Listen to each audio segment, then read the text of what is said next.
to start Charity Cup, right? You and I back in the day in 1997, we were had this little idea. If you want to be an entrepreneur, it's not like I'm going to be an entrepreneur. No, like you're either are or you're not. And if you are, then you're doing things that an entrepreneur would do. My business partner right now, I met at a Charity Cup event 24 years ago. If God put something on your heart, if you feel motivated, sometimes you don't feel motivated, you just gotta just do it. I had the brilliant or not so brilliant ideas like we got to go national. Okay, you think only the Romanians in Chicago want to play soccer? We got to go big. Do you remember the infamous question? What are the colors of your speakers? Wrong. You're out of here. Yeah. So my mission is to love others, to show others God's love, and I do that through primarily through my business.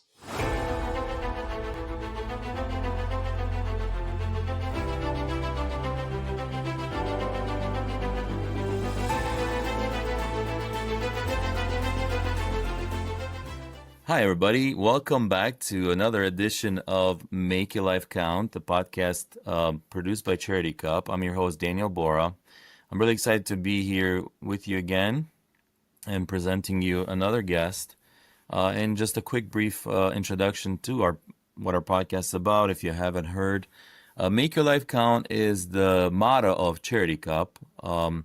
And the reason we have that motto is that we want to encourage people to invest in things that last forever, eternally. And that's how we believe you can make your life count the most. And those two things that last forever are God and people. And by people, I mean people's souls. So we want to encourage people to invest their lives in those two things because that has the most investment, the biggest bang for your buck, if you would. And so this podcast features those kind of stories of people that embody this and have invested their lives in things that are eternal. And it could be, a typical thing that comes to mind is maybe pastors or missionaries, but actually we believe there's ordinary people that maybe have a business or athletes or etc. that have this eternal perspectives, embody this. So that's kind of who we have on the podcast today. We have somebody with a very mixed background of experiences. So he's also a dear friend of mine, a very close friend of Charity Cup. I would say more than that. One of the co-founders of Charity Cup. It's been long overdue to have him on the podcast. He's a very busy guy, but please help me welcome to the program Daniel Herdean, my co-founder for Charity Cup. I'm really excited to have you. Welcome, Danny. Thank you, Bora, for having me. It's great to be here on this awesome day. So, Danny, you're definitely no stranger to Charity Cup. Obviously, back in the day, we kind of started this train together. Never knew it would get to this point. But before we kind of dive into that, maybe if you can kind of tell us what you're involved in currently and kind of like what's your current resume, if you would. Yeah, so I'm an entrepreneur, right? And that's kind of how that fire in my belly got us started to start Charity Cup, right? You and I back in the day in 1997, we were had this little idea and just this drive in me to build things and to bring people together. Has continued to persist and evolve since that time, right? But that was There was a few other things before then, but I would say that was probably one of the bigger catalysts. And I kind of realized pretty soon, like, okay, I like doing this stuff, right? Um, and this is kind of my gift. But what I'm doing today specifically is I'm in the data and analytics business. We are building AI solutions, AI products for the enterprise. So we help people make sense of their business data and use that information to improve their customer experience and to generate more money as a company in the Awesome. basic forms. Yeah. Yep. Um, Also, I believe you recently had a very successful exit. Um, Moita. Yeah. So my previous company, Cognetic, we sold to a company owned by Bain Capital in 2020, and that did really well. That company is called Brilio, and we were probably one of their more successful acquisitions. So they did really well. We did really well. I'm happy. It was a great experience. Um, Definitely God ordained because nothing I could have imagined or done on my own. What's your current role within Charity Cup? I'm the chairman of the board, and I also participate in some of the mission trip activities. Like last year, my daughter and I, Selah, we went visit. We went to Tanzania, um, and we're planning to go as a family next year as well. Awesome. And then, if you would, on this current company that you're working on, and maybe the previous one, what was your role then and there? CEO and co-founder for both of them. Okay. So Kat, I don't know if he's going to be on the podcast. Yeah, we. He's also a co-founder with me on this new venture, Enlighten AI Labs.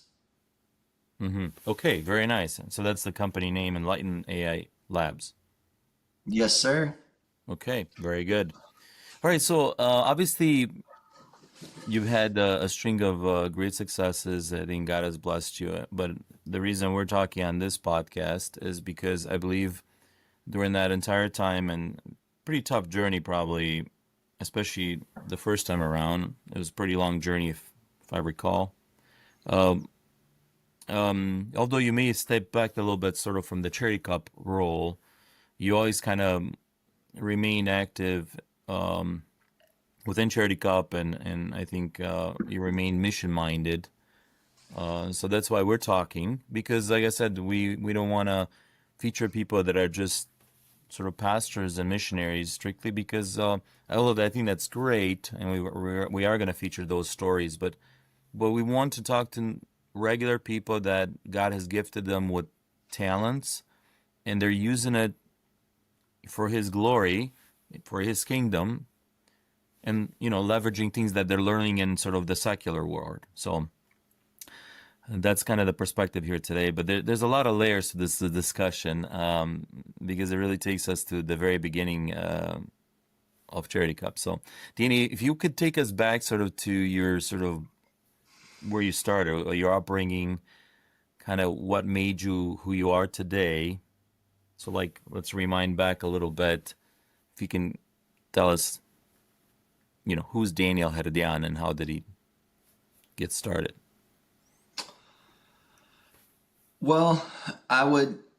I mean, it's part of the same with most people. My start it begins with my family and my church, and because that's where my character and my behavior was formed, right?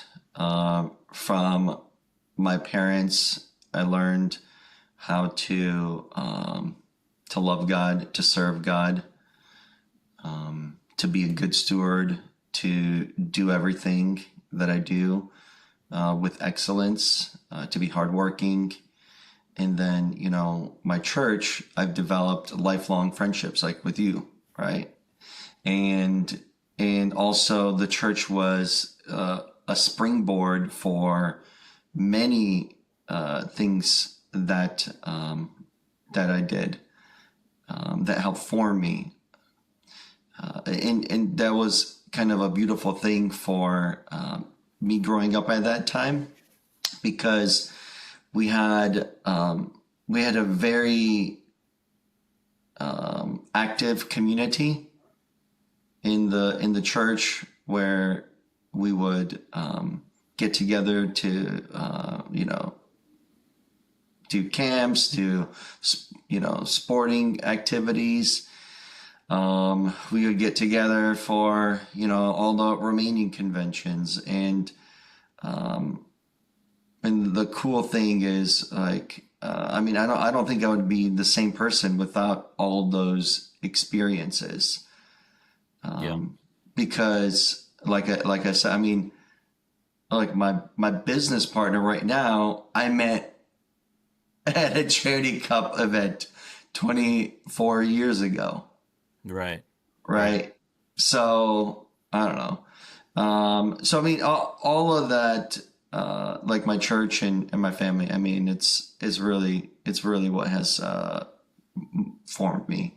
So, as far as your family is concerned, obviously, I know your family. I'm very good friends with pretty much everybody, so I have a extensive background. But maybe you can tell us. So, you guys are, I believe, seven brothers and sisters.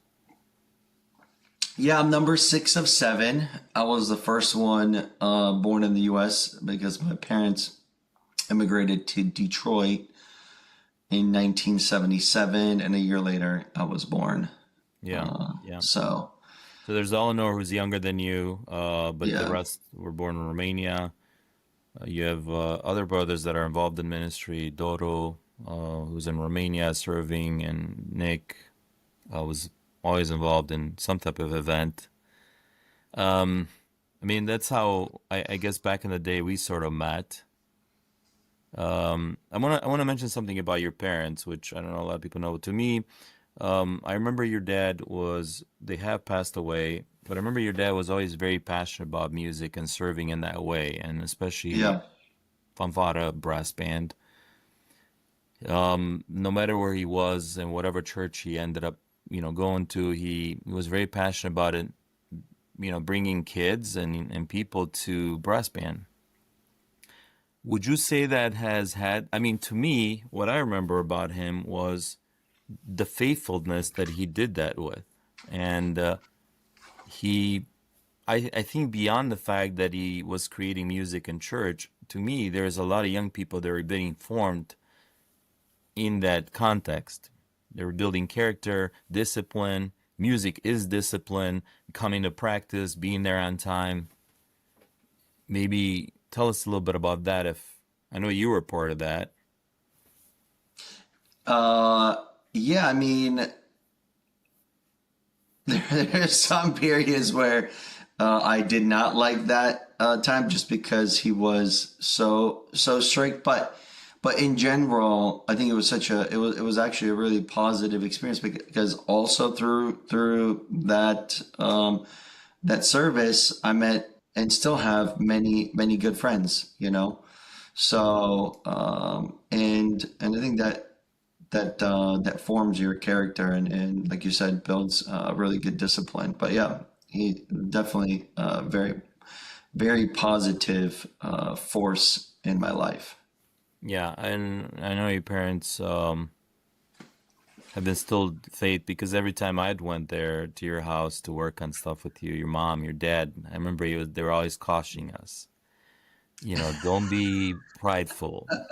They're always telling us, don't do that, don't do this. People, the Lord doesn't like this.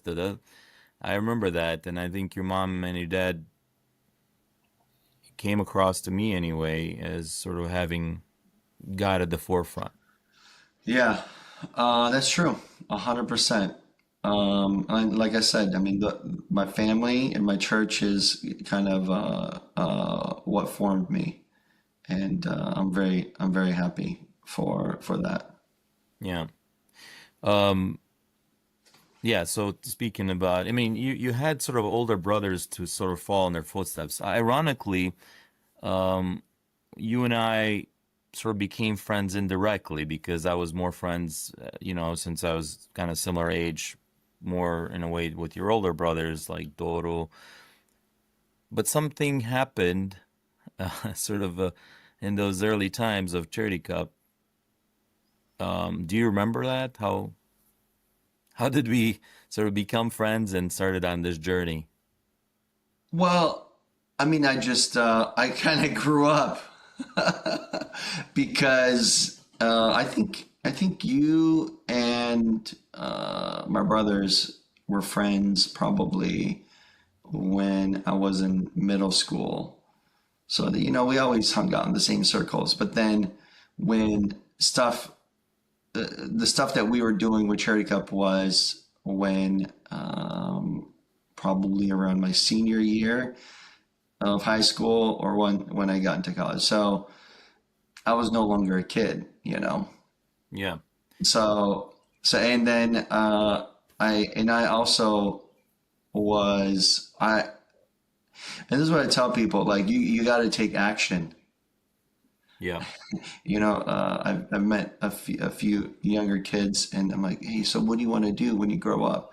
I'm like, I want to be an entrepreneur. And to me, that comment already is a problem because being an entrepreneur isn't an idea; it's more of an action, right? It's yeah, not something that you want to pursue. You're actively doing it, right? yeah, So if you want to be an entrepreneur, it's not like I'm going to be an entrepreneur. No, like you're either are or you're not. And if you are, then you're doing things that an entrepreneur would do. yep, You know what I mean? yeah. So, so sticking sort of with the beginning phase of, as I remember you, I'm gonna drill you a little bit on this. I remember you guys had started out a few different businesses, you and your brothers. I know you had a trucking business for a while.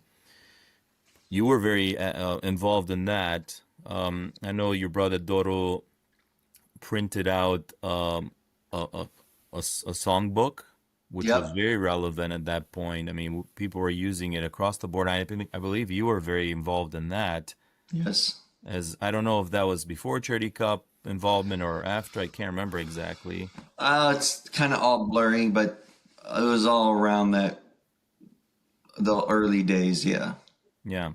So I remember going to your house and you were kind of working on the songbook with your brother. Like I said, I was kind of there interacting with Nick a lot because we were doing some events together. I can't remember exactly if you were involved in the Colorado camps that um, I organized initially. Were you part of the staff? I think no, Okay, so I was a bit. I was probably a little bit too young, but probably participated. I mean, I know I participated in one that got me in a lot of trouble. Remember that one? I'm not sure what your. I was leading that camp and you got yourself in trouble. Hmm. Yeah, I think it was the camp at Beulah Beach. Oh, Remember when Beulah, that was with Nick. Jason and I did a dance to DC Talk, Uh-huh. And Nick and and then I it was Nick that was not good, dude, for the very conservative Romanian Baptists. still probably not good. You're just not a good dancer. Yeah. But yeah, so Nah, I think you're helping here and there. I know Nick and I became involved with some other events and stuff like that. So we were kind of interacting every time I go to your house, maybe to meet up with Nick or Doro. You were there. That's what I remember. Um, yeah, because Um, I think that's one good thing that my brothers did. They involved all of us in the stuff that they were doing. Yeah, So, and I give a lot of credit to my older brothers as well for doing that, even yeah, though they probably didn't want to because I was young, but they did that, and I'm grateful for that because yeah. you know, So I say that all, just because, like I said, in from like a make sense standpoint, it would have made sense that I would have gotten more involved with Nick or Doro in this project that became Charity it's Cup. divine, God ordained, But Bora. somehow the youngest kid there, the little punk, Daniel Herdean, got involved in this, and I don't know what chords were pulled on your heart, why this kind of clicked with you more than other projects. Although, like I said, I think you were involved in quite a few other things with your brothers and willing to help. And I remember, like I said, the songbook was one of them that I remember. Because Doro was like pushing you, why aren't you getting this done? I'm like, help me. I don't know what you were doing, but Yeah, um, okay. So dude, you Danny, know what? You know what it comes down to? Um, the life isn't always about making plans and setting goals about what you want to do and what organizations you're going to be involved in or what organizations. It's about what are you doing in the moment with the opportunity that God has given you. And yeah, and most of the time it's also related to there's only like one path that you can choose. And if you choose that path and you go into that door, then magical things, not magical, like awesome things can happen, like we did at Charity Cup. And that's kind of how I see it. From my perspective, getting involved, and you probably will have it from your perspective on kind of the beginnings. It just things happened the way they happened because there was an opportunity, and the way God wired us is like, well, that was the only way to move forward. yeah. Okay, so let's kind of so obviously Charity Cup was a became a part of your life pretty early on. I don't know, maybe you're 18 at that point. Yeah. But Dude, we were teenagers, or at least I was. I That's was older. crazy. Yeah, I was definitely a little bit older than you. I was in college. Yeah. And do you I remember love that. the? Sorry? It was also a lot of fun, dude. We got to do a lot of travel, meeting people. Um, it was just a lot of fun. Yeah. Okay. Do you remember the first tournament and how things went down, or do you remember anything about that tournament? Yes, I do. It was at Oakland University, That's right. and Yeah. this little field, um,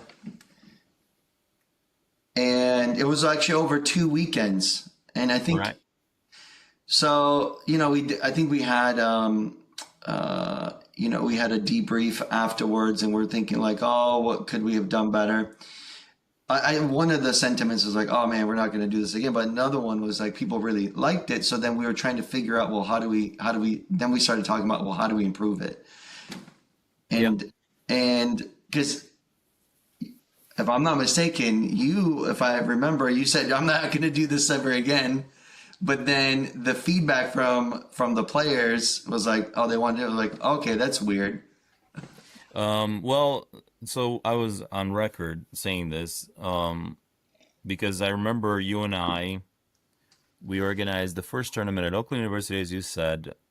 About 6 teams came, I believe, from just Detroit local churches. They came to play as churches, and it was spanned over 2 weekends. I mean, And here's the interesting part. If you remember, it had to almost be a miracle for the weather to hold 2 weekends in a row, especially here in Oh yeah, because Michigan. it was in October. Out It was of in all October. times, We're we would. yeah, By the and way, it's that's such a bad time for soccer. yeah, we were so naive in many ways. We were very naive, but we had a lot of passion, and we had a lot of passion to move it forward, and kind of trusted in God what would happen to it. So we did the first weekend, kind of went semi smoothly. A lot of ref issues because the refs that we were using, is pretty much people at church. Some of them even played on some of the teams. I remember. So of course, there's Well, a lot of that was a culture. big controversy. Yeah, Dennis was part of the Dennis Mihajlovic was one of the refs, and some other people from Canada. Yeah. But people were little did we know that refing was gonna become such a big thing. And Of by the way, dude, I never played soccer, and I was not into soccer. I yeah, was, which is also a weird thing, because when I tell people the story, like, oh, okay, so you're a soccer player. I'm like, no, I don't play soccer. that's exactly why I think it's interesting that you got involved because, like I said, that you're not a soccer player, and so to me that was always amazing because I think, like I said, either you love the idea or you just wanted to help, period, and that's it. But we didn't know where this was gonna go. I mean, well, like I said, we were so naive. So but anyway, what I remember is the second weekend we finally finished the tournament. We raised, I don't know, somewhere around $1,500 for this project in Yash for a home for runaway kids, if you remember that. Yep. And I remember looking at you. We were the last two guys there. I remember we were with this red truck. I think my brother-in-law's truck, and we closed the gate on the truck.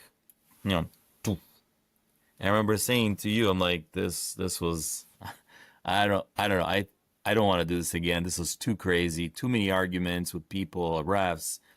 And ironically, as soon as I closed that gate, I remember it started raining. So I don't know if you remember that, but it started raining, which was to me a testimony of God's goodness because he held up the rain through 2 weekends. Yeah. Yeah.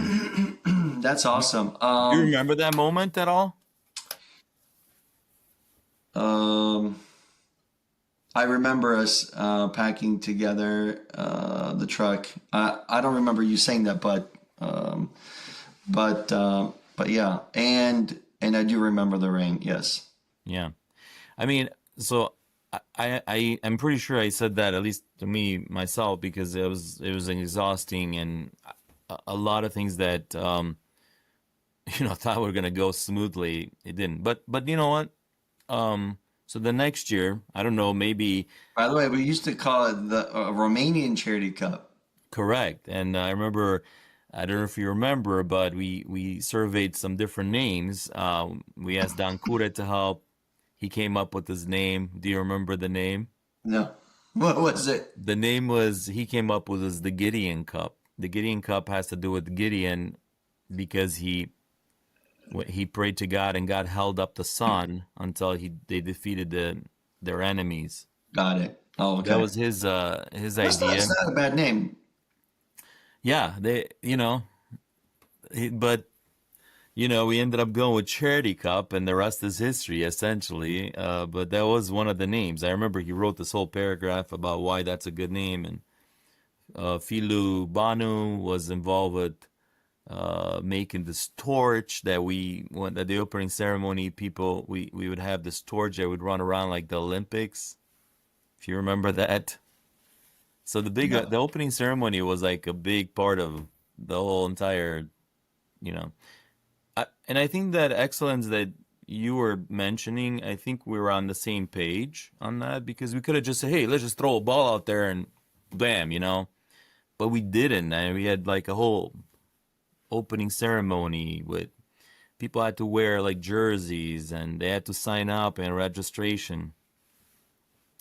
Anyway, next year, Danny, if you remember, do you remember how many teams came or anything like about that? I think it doubled. 12 teams. Something like that. Yeah, yeah. We raised around $3,600, which was a lot of money for a bunch of yahoos, back then, $3,600. But I remember saying that, hey, I don't think we're gonna do this again. Too much headache. I think we kind of went during like pretty much the rest of the year. You went your way, I went my way with my projects. You did your stuff, but then people started calling again. Hey, are you guys gonna do that thing again? I remember from Chicago, somebody called asking us, and I don't know how we got to talking again, but I guess we decided to give it another shot. Well, do you also remember you and I met at what's the place called now? Tim Hortons. We used to meet in the morning. No, there was one meeting in particular because you were working at, I think, at GM in the Warren campus, Okay. and Yep. then you're like, "Hey, come meet me at Tim Hortons for lunch." Okay. And that's when I had the brilliant, or not so brilliant, ideas, like because in the third years when we went to Atlanta Yeah. and LA, Yep. and I'm like, dude, we got to go national. Okay, you think only the Romanians in Chicago want to play soccer? I've been talking to my friends in Atlanta, and you got friends in California. Everyone wants in on this, so we got to go big. And I'm pitching you on this idea, and I can see it kind of like go over you, not because the idea wasn't good. Is you were already like super busy, so your response was like, "Okay, dude, all right, great, well, do it. You do it." And I'll support. And so I got what I needed, which was, hey, confirmation that this was good. I didn't get like your hands-on day-to-day support, which is also what I needed, right? Because that kind of made me figure things out Yeah. and to get stuff done, right? But I had all of your support and your backing, and then it was that was a huge moment for me personally, and for Charity Cup, because that opened up the door to all of our West Coast friends, George, Kat, John, David, and everyone. Yeah, we'll get there because there's we'll get there. So I believe at that point I was somewhere. I was probably during that time I was the president of the youth association. So Yes, you were the president. there was a lot going on. I was flying every weekend. It was quite, but I also got to know a lot of people. Ironically, on the West Coast, So I the, didn't the get to. timing worked Yeah. well. So I didn't get to know George and these guys. I got to know some other others. But I remember us talking about going to convention and presenting Charity Cup there. This must have been about the third year because you went alone, I which did. I went to the Romanian Pentecostal convention in LA. right, exactly. Was it the big convention or was it the youth convention? No, it was the big convention. And I think you showed a video on the screen, right, in front of everybody. Well, that was a story in itself, because our dear friend Lau, I was I was up with him till about 3 a.m. the night of my flight to get that video ready To get it in ready. his basement, Yeah. right? Yeah, I remember filming the video and we have it. Maybe we can post it here. Yeah, yeah. And because I'm like, I need this video for my speech. So we finish it, and we're literally, and I was flying out of Chicago, so we're driving like 100 miles an hour on 94, and it is fog, dense fog. It is only by God's miraculous grace that we made it. I didn't go with you, so you probably went somebody else because I was not there with you at that Yeah. Yeah. launch. So I finished the video. We sped all the way to Chicago. I got on the flight. I was like the last person in the last row of, I think it was a 747. It was crazy. But I went to LA, and that's where I pitched the Charity Cup event. Yeah. And So for the audience, like I said, started out in Oakland University, this small field, eventually grew to a bigger number of teams, but mostly in Detroit, and then came up with the idea of expanding into three different cities: Atlanta, which we had quite a lot of friends, and then LA. To me, LA was the big step because we didn't really know a lot of people on that West Coast. On the East Coast, I mean, I knew quite a, I was traveling a lot, so I got to know some people in the East Coast, a lot of the Cochans and stuff like that, right? And you had made friends with them, so it was more natural. But the West Coast we didn't interact with the West Coast that much. I remember Dan Buddha, who's at that point he was the VP of sort of my VP for the youth association. I think he was involved in that first initial tournament, yes. the planning. But anyway, so you flew out to this convention. Do you remember that? I mean, it was kind of, I would say, maybe your first big Um, presentation in Dude, front of. if I look back, that was kind of very brave of me because the Romanian Pentecostal Convention is actually a pretty big deal. There was, I would say, 3 to 5 thousand people there. I think it was a youth convention, but I'm not sure. I No, can't it remember. was the big one. The big one that let you show the video. I'm surprised. Yeah, because it was during the Labor Day weekend Okay. one. That's probably why I didn't go with you because I had to go to the Baptist convention. Yes, I was the yeah, president. you're on the Baptist, but it was it was a really cool event. I mean, I I don't even think I spoke in front of more than 100 people before that point. So, so Right. here I am. I wrote my entire speech down because I'm like, I cannot do this in front of all these people, and I'm reading it. And then they play. I think they played the The video video. before after, We'll try to put it in but it was. Anyways, it was a hit, obviously, because I think the first year we got like 10 or 12 teams in LA. It was a big yeah, deal. and if you listen to George's story, he said he came up to your booth because after you had a booth, we had a booth there, and they came up to you and asked you what is this all about? The funny thing is, I don't remember that encounter, but a few people did come up So for this is sure. George Porach, who later on kind of became an integral part of Charity Cup. So Yeah, that's why he brought that up.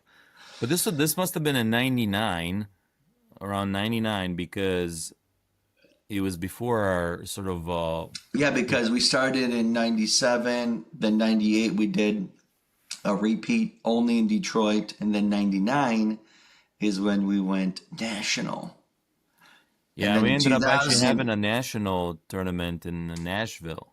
Yeah, dude, that was a major inflection point. Yeah, we'll put some videos of the national one that was in Nashville.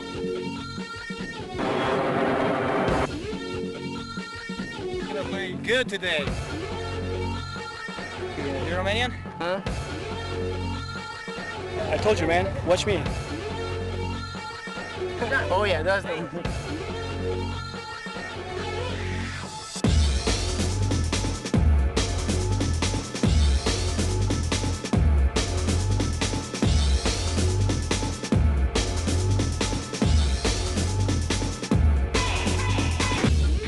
We want you to know that you all are already winners by partaking in this ministry of helping others who are not so fortunate.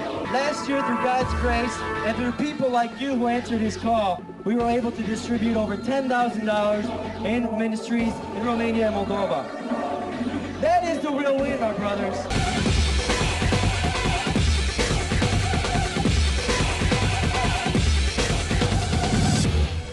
one of the reasons I think why you and I worked really well,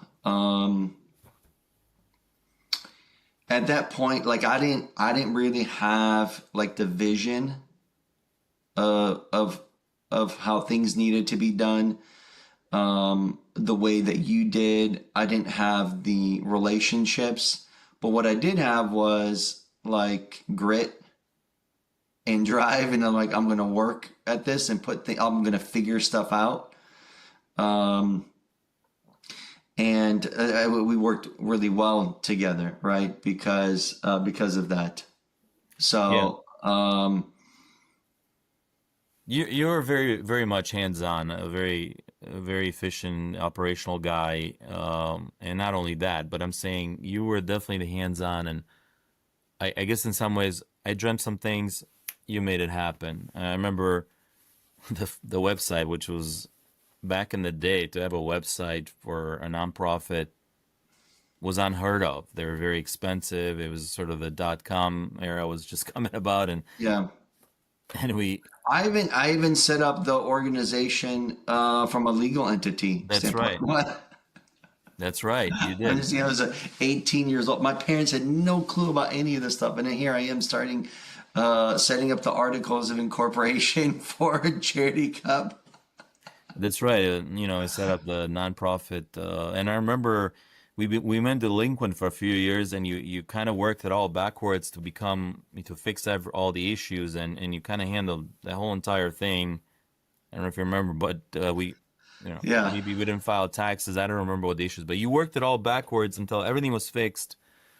Um, so that was definitely groundbreaking in the sense that none of us were, we participated in events, but but but I think that's important to recognize, not us in particular, but like if there's someone that is looking to do something, you just got to do it, you know? that's You right. don't necessarily, you don't need the experience, and back then there was not even a tenth of the resources that you have available today, Yeah, yeah, there wasn't. right? Um, but if God put something on your heart, if you feel motivated, sometimes you don't feel motivated, you just gotta just do it. That slogan that Nike made famous is will be relevant till the end of time. Yeah.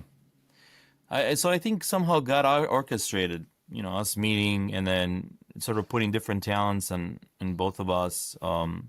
I see as yeah. So then a lot of the operational stuff you took on as a little, as a kid, essentially, and you grew up really fast because anyway. So here we were, both of us, kind of leading this.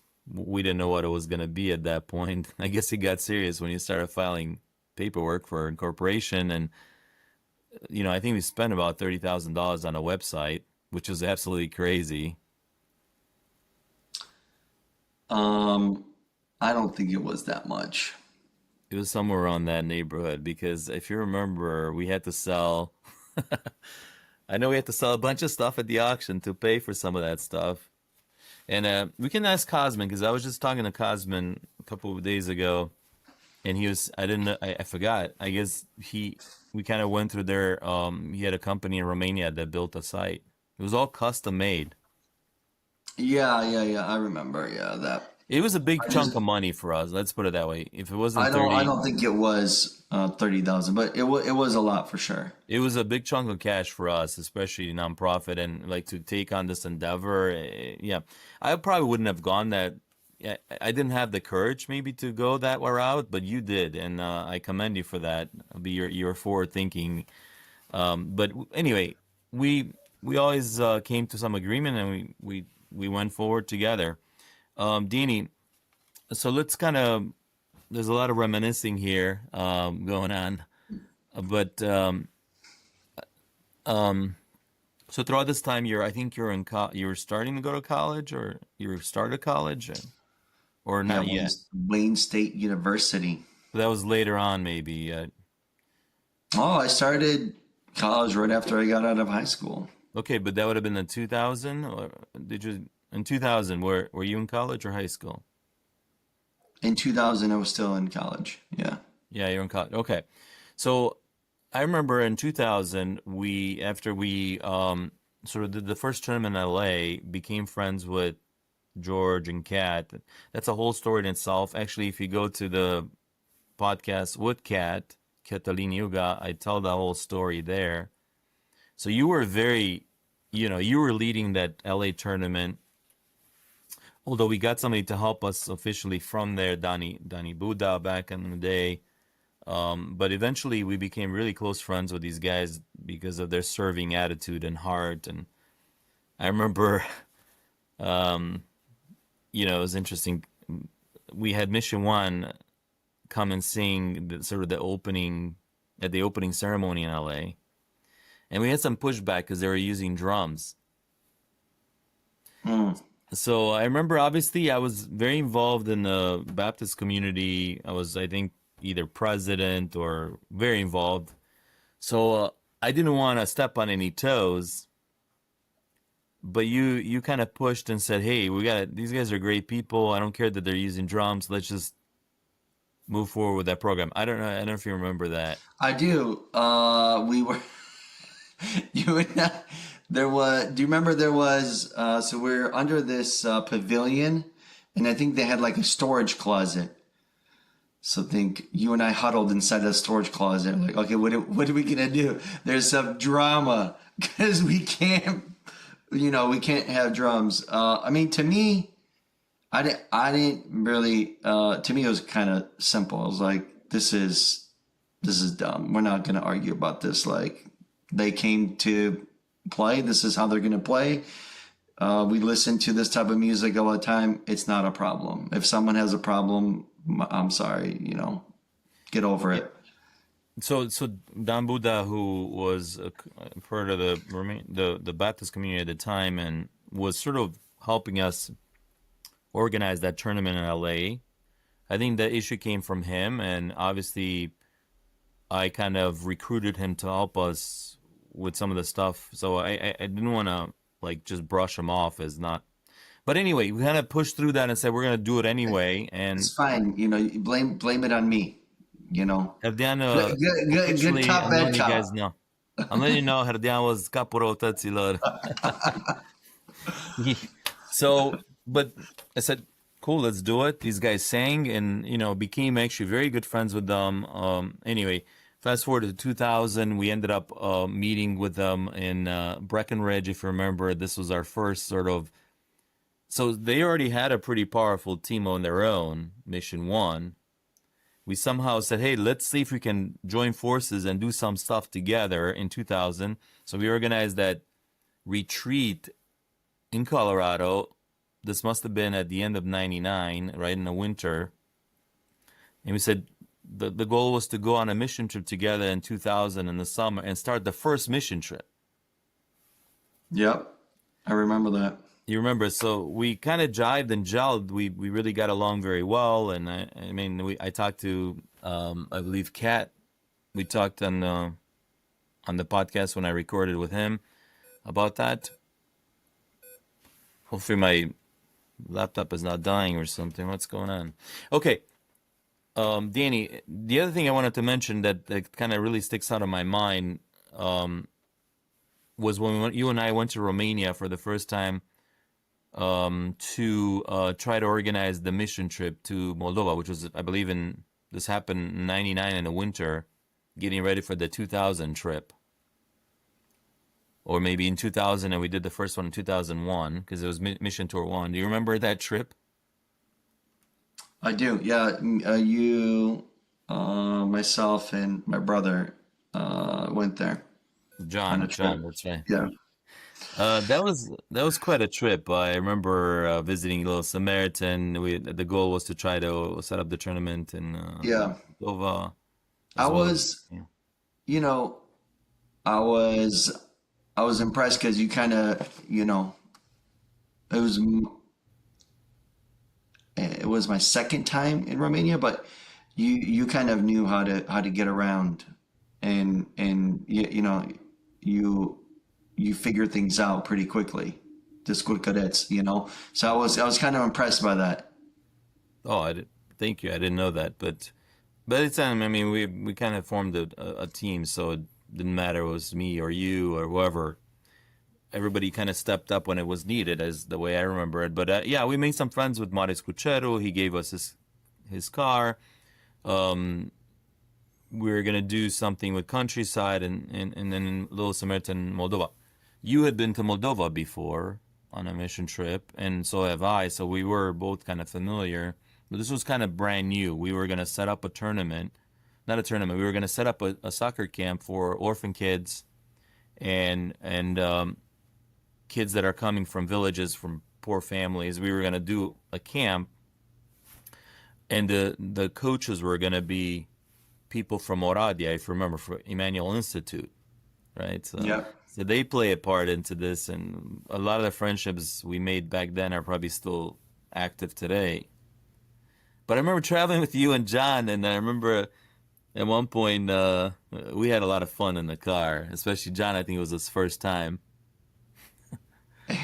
There's some funny Yeah. stories, but I guess we won't go into it maybe today. Yeah. But that was Those. definitely, I think that experience also bonded us together because here we were in a different country.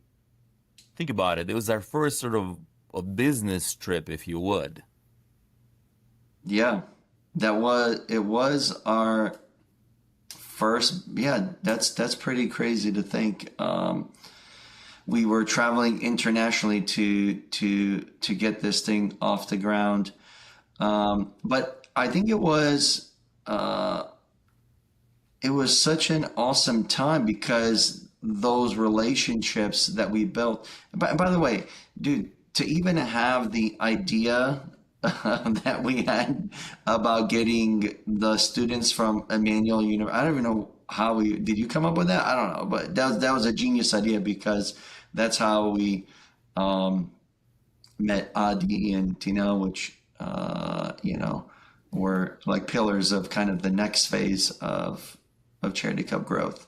Yeah, so I mean, I was very involved with the RBOA at that time, and I'm very good friends with Sebi Vadova, and he was very involved with Emmanuel, with Maris Cuchero. Maris Cuchero was a professor at Emmanuel, and I believe I can't remember exactly who came up with it, but he connected us to Adi Ambrosie, who's obviously the current president of Charity Cup, so that the relationship went very far.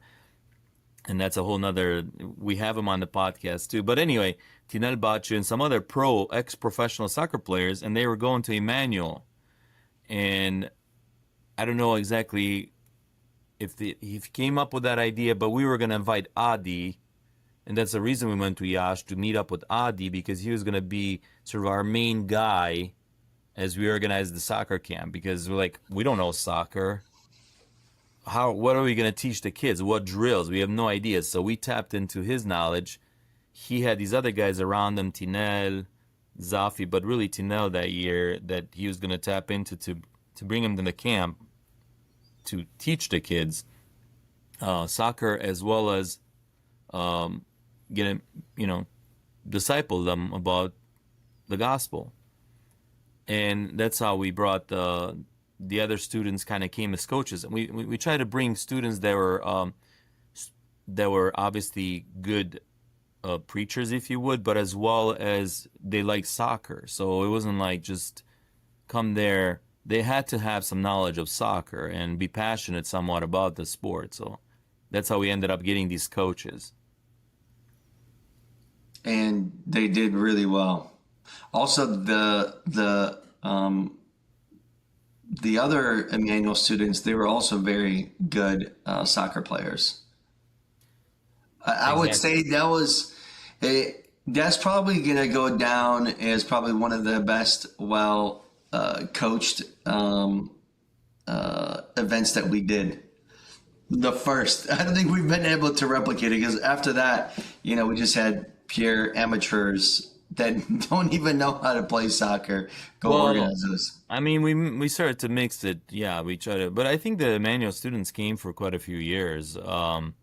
It's just that we started bringing people from the U.S. and I believe we always had, even the first year we took some U.S. people, but they were not like Mario came, Brian, if you remember. They were not like hardcore soccer players, but they were into sports. Like Mario was playing, very good Yeah. basketball. Brian Um, was into football. yeah, that trip was was huge because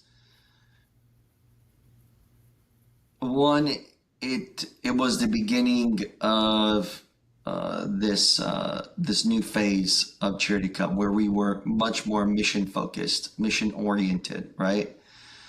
One cool thing that happened on that trip is we shared the gospel on the soccer field that Ceausescu built for his team in Ironically, right, in in Skoricești. in that town, you know. So that was really really cool. Um, but like you said, yeah, everything was God ordained. It was a really really great time. So then we flew back the next year. We organized. We ended up going on the trip. It actually phenomenally. It ran phenomenally. The team really gelled together. So essentially, Adi Tinel came sort of became part of our team. We didn't know how far that was gonna go, but hindsight. George, Mission One, all the people from Mission One sort of came, and they were mostly like the worship band at that point. But eventually, they became an integral part of Charity Cup. After that trip, right?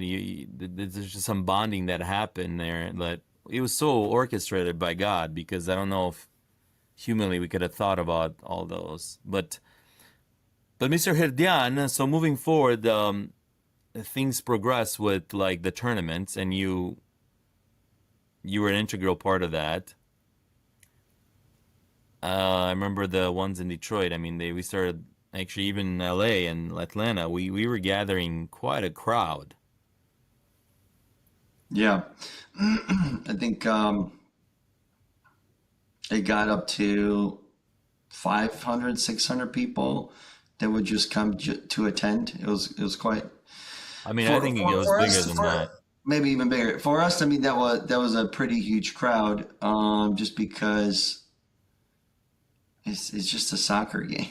So it kind of turned into a little annual, event.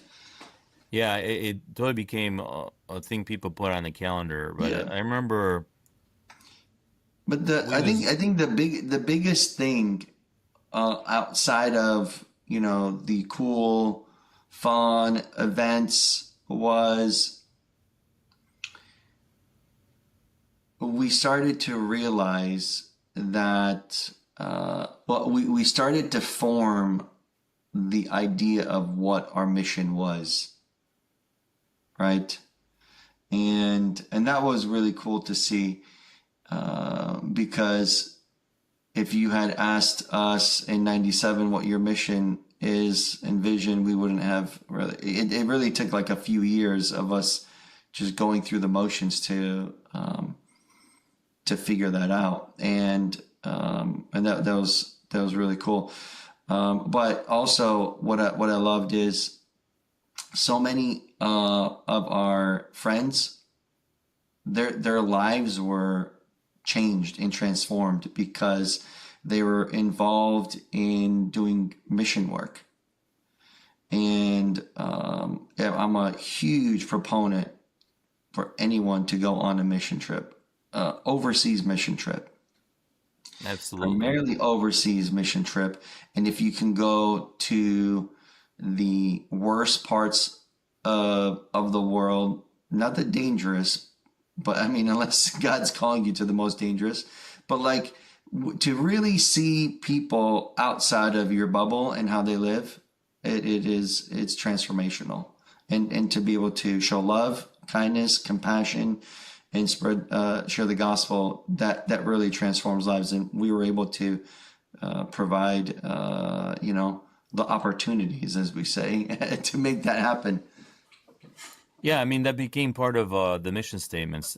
Serving the church by igniting a passion to serve first and foremost. That was the mission statement we came up with in hours and hours of debate and arguing. Should we put this word? Should we not? Anyway, igniting a passion to serve, creating opportunities to serve, and the third one, I gotta look it up. But it was definitely about bringing people to serve. And we thought sort of the gateway to getting involved was sort of the volunteer at the soccer tournaments. And then eventually say, hey, why don't you come on a mission trip with us? And then eventually, why don't you lead something on your own? That was kind of the progression. And that's how this mission statement was put together, if you remember. Yep. Yeah, no, I remember that. I remember Mr. Herdean, quite a few years in a row as the tournaments were growing. We had girls' leagues and a lot of people were coming. We were dealing with people that were breaking our laws of the tournament, and we would have a committee to see what we're going to do. This guy is not supposed to play, or he swore, or he's not on the roster. If you remember, we had a little powwow, and we had to decide, and it was, the guy had to get kicked out of the tournament. Oh, yeah. It was big drama. We had the cops come. I always liked that. I was probably a little more lenient, or I was more leading with my heart. You were like a lot more principled. Like, hey, he broke the law. He's out. I don't care if the cops come. We're going to deal with it. Yeah. Well, that also rubbed people the wrong way for a long time. But I would say I've kind of matured since then. I still am very principled, but I show a lot more grace than I do before. But that balance had to happen, Danny, because if it didn't happen, I don't think we would have been able to hold the rules in place, and then the tournament would not have been meaningful. Like so we were very trying to control who was going to play, because otherwise it's not interesting if it's about who can the teams acquire versus sort of churches playing against each other. So we had to kind of really monitor that, and it was a service we were doing for the teams. And I don't know if they realized that, but otherwise it became not that interesting. Yeah. Do you remember the infamous question? What are the colors of your speakers? Wrong. You're out of here. Yeah, so we were trying to, like, a lot of people were claiming they went to that church, and so we had to come up with creative ways to, to kind of check them, because some of the churches would bring in like these outside players that are.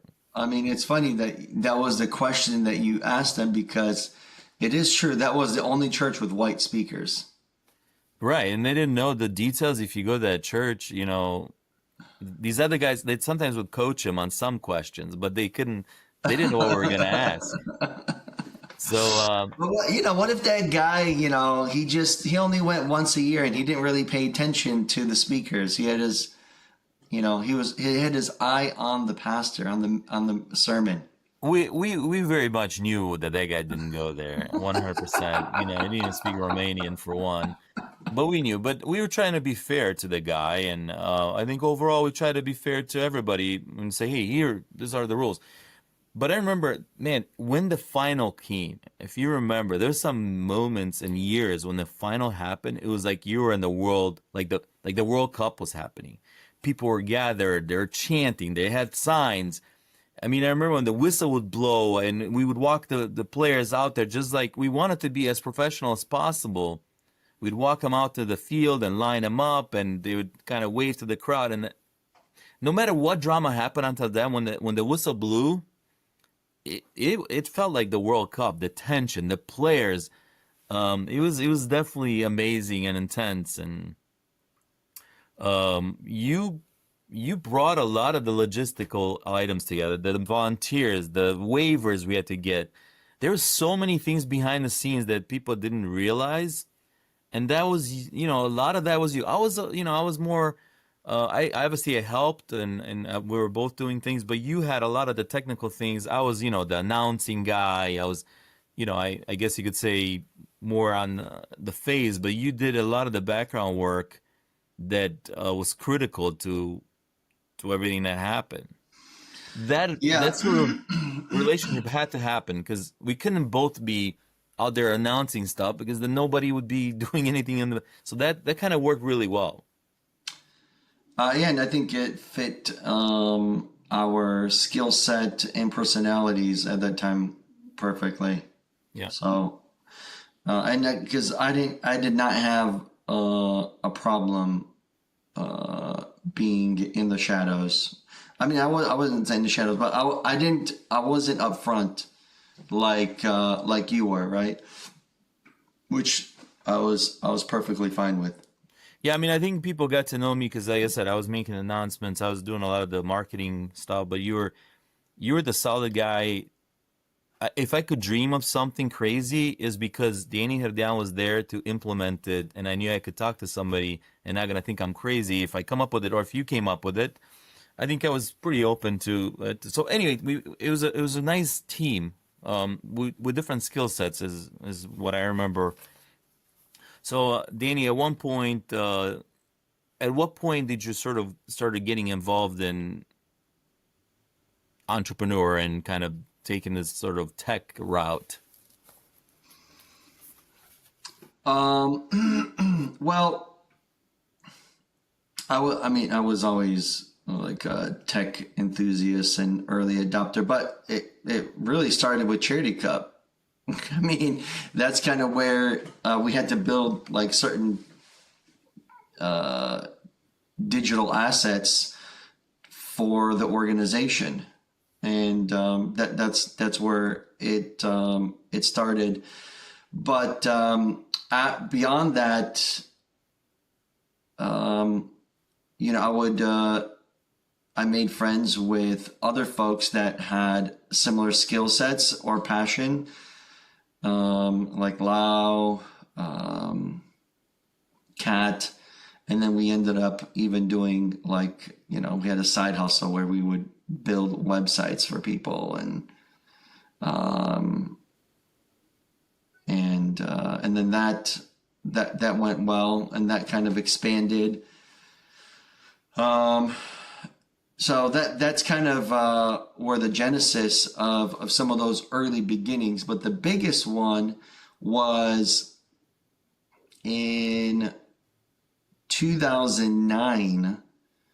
I was working in Detroit for a company called Team Detroit. So we were doing, I was working in their digital department, building websites for like Ford. And then Kat had just got a job at Sears.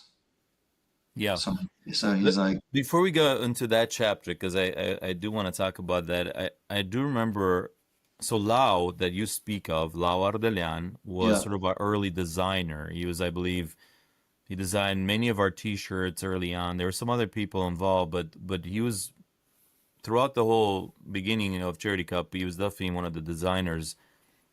He made that video that we spoke of. So you guys were he was a very close friend of the ministry. yeah. My other friend as well, Florin Gale. Florin, yeah. So Florin did a few. He did a lot of great stuff for us too. So Yeah, I think the I had logo two was good actually friends. Florin. They were both very great graphic designers. Definitely. So So we that switched the helped us logos a out a little. lot. Yeah. I believe Florin designed this logo that's behind me with a cup. But before that, we used to have a soccer player, and I think that was Lau. That was low, yeah. But we decided that we didn't want soccer to identify us only. We wanted to expand our horizons into mission and stuff like that. So that's why we had to redesign the cup. But the original one had a soccer player on it. We didn't know at that point what rebranding meant and all that and how you got to do it. We just kind of say, okay, this year was this logo, next year was this logo. And anyway, but Lau was no stranger. But okay, what I wanted to mention, so we would have these board meetings, these guys would fly in Detroit, LA, wherever. Whenever I was in Detroit, I remember you guys we'd go out to lunch and then Lau would show up and you guys would like have a little powwow, the three of you, on the side, as we were kind of finishing up lunch. I don't know if you remember that. Yeah, no, not really, but So I remember that because I'm like, well, why don't you guys start a company together? I don't know. I remember some kind of comment like that. If you guys are always talking, yeah, we did. It was called WebHue. there you go. Okay, so now fast forward. So you started working at Team Detroit in So yeah, technology. we were doing side hustle, for a while. We even did a website for other friend at his company, Philo. He brought us in to do a website for his telecom company, and that was actually a pretty decent sized job, But that was side hustle because we had our 9 to 5, which we were also making pretty good money at. Anyway, so I went to Chicago. I got hired at Sears. I was there for about a year. Kat ended up getting laid off because of Sears had some cost reductions, and that was kind of like at a time when like Sears had hit its peak. I don't think the revenue ever grew. I think it was just started going down, and so Kat left, and because he left, he left a huge gaping hole around the type of services he was providing to our colleagues there.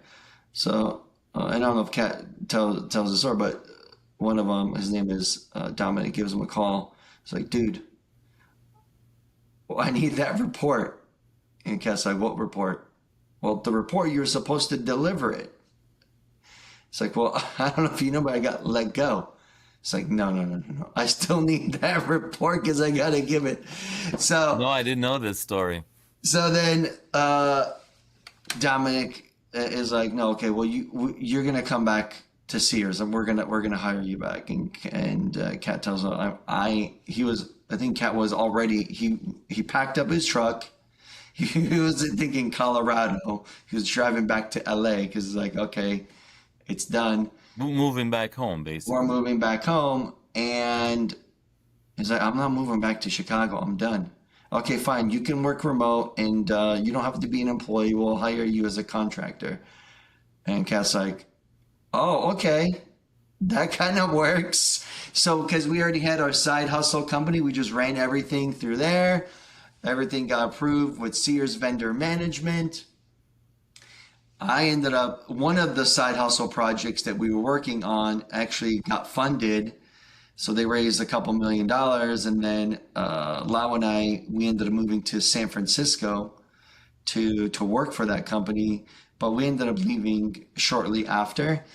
Was But that triple alerts or? yeah, yeah, it was triple arts. That was a really cool experience. But anyways, it just didn't work out. But at the time when I wanted to leave, Kat also just got a huge opportunity with another big company, and he's like, "Well, I don't want to do this thing anymore as a contractor with Sears, but I wanted to leave Triple Arts." So then Kat's like, "Well, why don't you just come and do this with Sears?"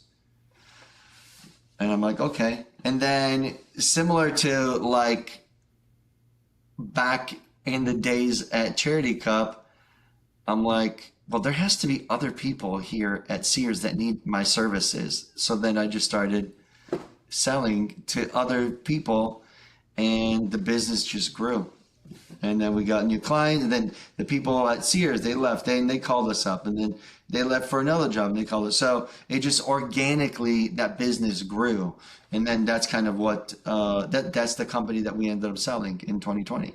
Can you say how far it grew at, just for context? I mean, it reached about $27 million in revenue.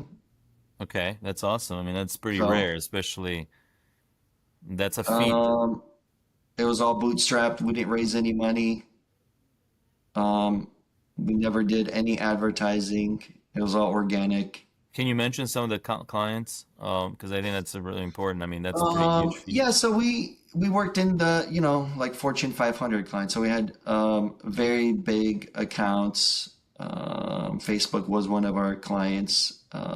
We worked with AAA, worked with McDonald's, KFC, Pizza Hut, Kohler was a client. Tommy Bahama was a client. Target.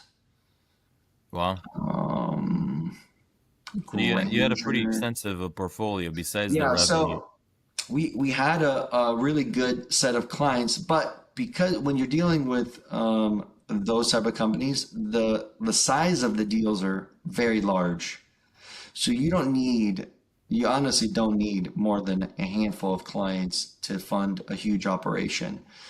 Obviously, you don't want heavy revenue concentration, but that's the world. Like you sign, multi-million dollar deals with these companies for multi-year agreements. So, Dini, tell me what at what point during that experience did you feel like in a way you made it or you felt like you've achieved maybe what you were trying to achieve? And what was that feeling like? Or was there a moment you remember? Um, I mean, I don't know if I'll ever feel like I made it. That's just my personal. I'm always my toughest critic, but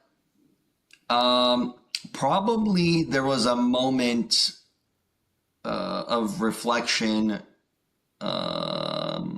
maybe about a year and a half or two after I sold my company, where I sold it. I really wasn't doing much.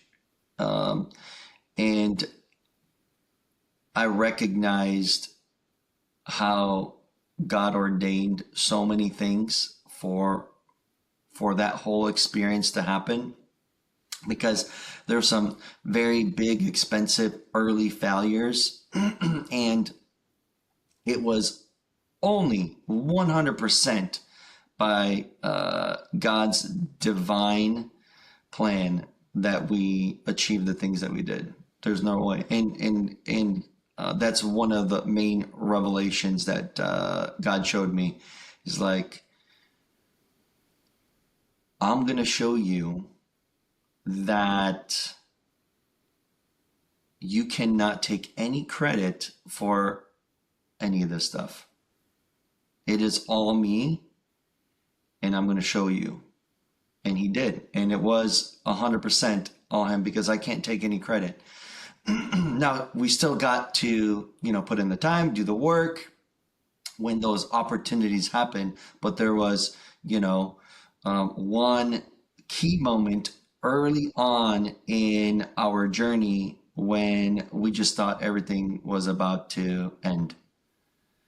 And out of the blue, I get an unsolicited call from a client that we were pursuing. But I mean, I never met this person ever in my life. He calls me, hey, I have this contract on the table here. It's been sitting here for about 2 months, because that's how long we were waiting. And I want to get this signed. It's like, right? So, I mean, how do you explain that? The only way you can explain that is God planned that. I had nothing to do with that. And that was in the long journey that we had at Cognitic. That was one of we were very close to going out of business. Had that not happened, 100%, we probably would have been out of business. That's interesting, Danny. I didn't know that whole entire story. Yeah. But the fact that you're acknowledging that God, you're one step away, and yet He pushed it forward, and He Yeah. pushed it forward. So anyway, so back to that question is, I don't know, like, I feel blessed. because I've had a lot of great opportunities. I also feel blessed because I can share those with my friends and family. But the way I look at it now is I'm just on a mission, and my mission intersects with my passions, my purpose, and the skills that I have. Right. So my mission is to love others, to show others God's love, and I do that through primarily through my business. How in the world? Well, this is the thing, dude. Like, you don't have to be a pastor to be on a mission. You don't have to be in the ministry on a mission, right? Every one of us has a mission that God is calling us to. You just got to fulfill that every single day. And the mission that I have is I need to show God's love. So how do I do that? Well, one thing that I realized with my last company, this is a reflection, was, and you only see things in good perspective after the fact. Like the culture and the stuff that we did, that we set up at Cognetic, impacted so many people's lives, right? We were able to give people new careers. We're able to help so many people. There's some people that gave their lives to Christ, you know? So I'm like, well, there's a lot of people in the business world that need Jesus. So who else is going to do it if I'm not going to do it? And and I felt like very comfortable in that. Now, we don't proselytize, you know. If you go to our website, we're not saying, you know, serve Jesus. We do it through our actions, right? Where we show love to people, we show kindness, we develop a culture that respects people. You spend most of your life working. So if you're going to spend most of your life working, I better set up a culture that is honoring to God, and people love working for the company, and they love working with each other, and they produce a good product. And I think that's part of the mission. Yeah. So I asked that because I kind of experienced that a little bit. I remember going Yeah. down to Raleigh at your old office, and I remember walking in, and I was very, very, very impressed because the way things were set up, it seems like you guys were like this united family, it seemed. And as I was talking to you, Kat, and I don't know, Philu, whoever was there, it seemed like it was just, it was more than just a working relationship. Like there was all kinds of outside activities, if I remember. And I remember talking to one of you guys and saying, "Hey, these are way more. This is more than colleagues here. We kind of do life together." Yeah, that is true. And I've had multiple people, and these people now work for some of the best companies in the world, come to me after the fact and was like, you know, my time at Cognetic was some of the best time that I've ever had in my life. So you know, it's not because of me. It's because, you know, this is what, you know, I feel like God is calling us. And I got to give credit to Kat, because he primarily was very mission focused around that time. I was more like, you know, just getting stuff done. So he was a huge part in developing that culture. But after we sold that's kind of when it hit me like, wow, okay. And then now when I started Enlighten AI Labs, I mean, that's my mission. I'm every day I'm on a mission. Okay, so Every you kind day. of took some lessons learned and all the positives from there, and you're actually applying it here, and you have a brand new chance to do it even better. Hopefully, yes, that's the plan. And but yeah, I just said if anything, going through the experience of my last company, it gave me new perspective, and it helped me focus my mission. Like, Yeah. anyways, Yeah. Danny, another thing that sticks out in my mind, I know last year we went to Tanzania together. You guys are very, very generous with your finances, and you help quite a few people even get to there. So that's really yep, appreciated, and it's almost like a full circle. But the other thing I noticed, I remember going to shopping for, you know, to build these guys a laundromat at the church.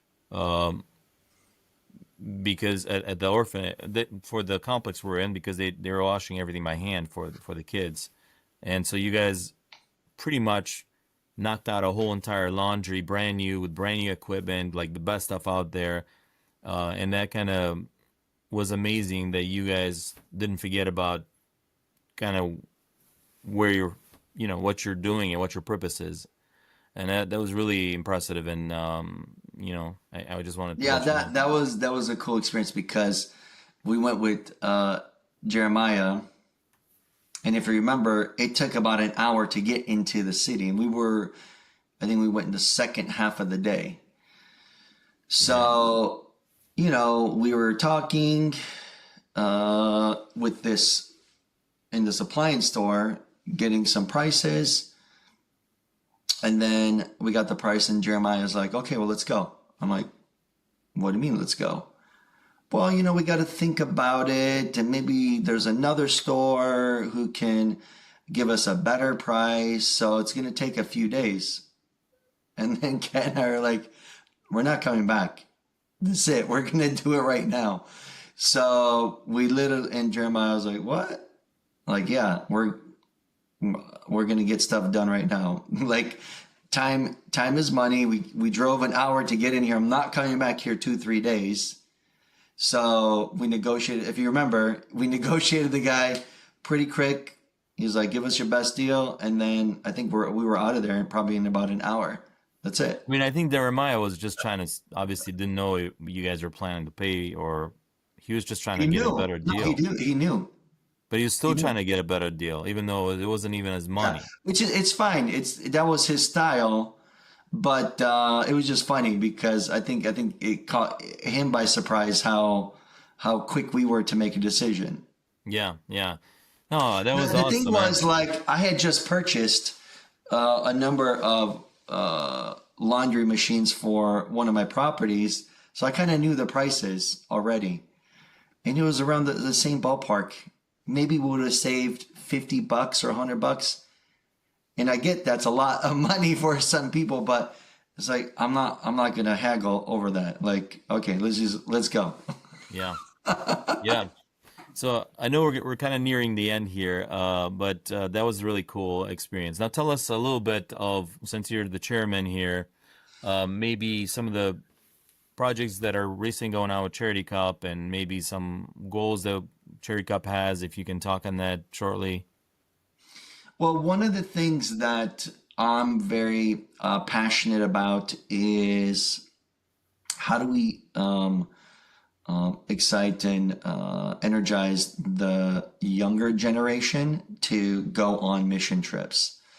As you mentioned earlier, so last year I went with my daughter Selah, and she was 15 at the time, and then a number of the Charity Cup OGs also went with their firstborns. So it was a really, really awesome experience. And I've been wanting to do that for a number of years, but COVID hit, and then, we had a bunch of stuff with, all the shutdowns and vaccines.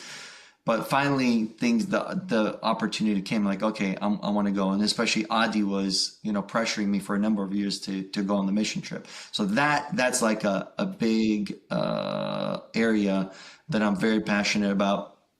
We're going back next year. I'm taking my entire family. I already have another family here from Apex that wants to go. Father, daughter, Kat's gonna go. So it's that's what I'm really passionate about, because I feel so strongly like how my life was transformed by that. There's a huge spiritual component, but there's also a lot of practical applications to doing that. You get to experience other cultures, right? You become more cultured, and you can firsthand see what's going on in other parts of the world, right? Where you're not going to get that from YouTube or TikTok or whatever. You got to go see it, and you got to see it, you got to smell it, you got to touch it, and it's a whole different experience. And I know Selah and a number of the other kids that came on the trip, they had life transformational experiences. Like, so that's my biggest thing. And Adi is 100% behind it, and I love that. So my biggest thing is, how can we organize and fund more mission trips? Amen. Danny, last question. If you were to sit down with a sort of a person that's just starting out in life girl, boy, doesn't matter. In light of this conversation, making your life count, what suggestions would you give them?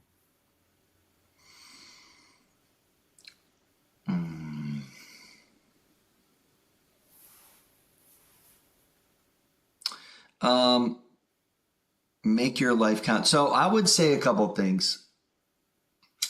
When you're young, it's very it's an interesting time, because you're trying to figure out who you are, and trying to fit in.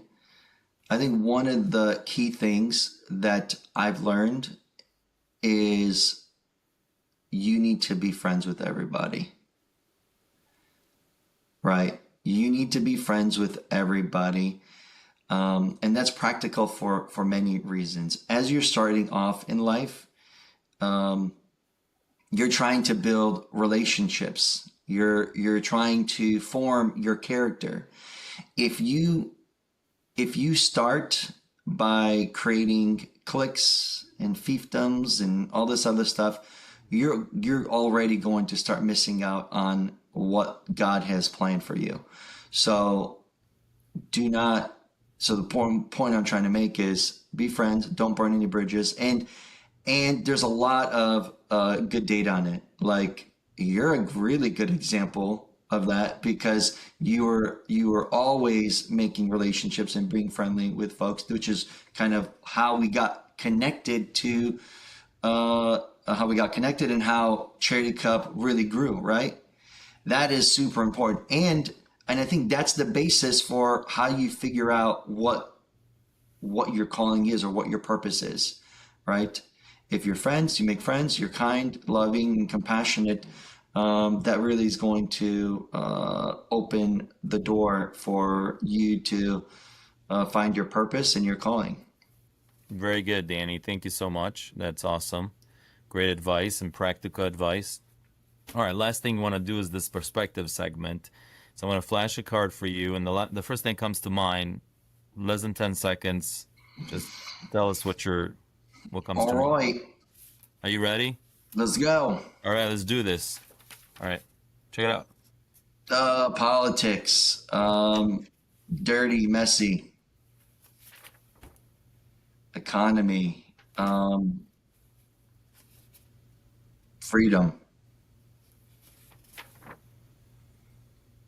Wealth.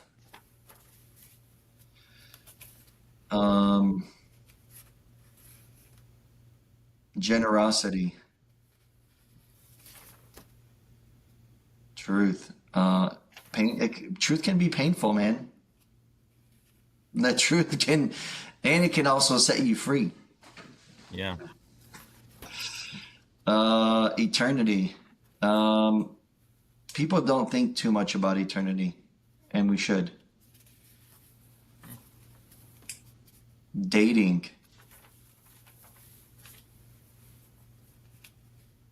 Start it later in life, not early. Now, now that you have kids, of course, you say. I don't know. I would say, I don't know. Love. Love is, that's my mission, to love. Love. We need more love, and I think when people really love, like the stuff that that we disagree on and divides us, it doesn't matter.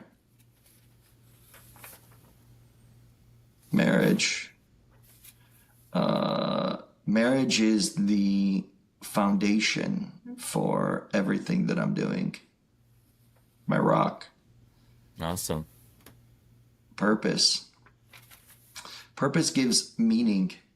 It doesn't necessarily give you happiness, right? But it gives you meaning Yeah, in life. good point. Good input.